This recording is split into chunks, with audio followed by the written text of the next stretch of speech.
Welcome back to another technical deep dive here in the debug zone. Today, we're tackling a big question and breaking it down with insights from other users. Hopefully, this clears up some misconceptions and helps you get the answer you need. So buckle up, stay a little curious, and let's jump right in.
And that's a wrap.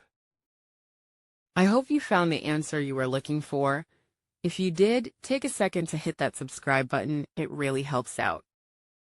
And let me know in the comments which solution worked best for you. See you next time in the debug zone.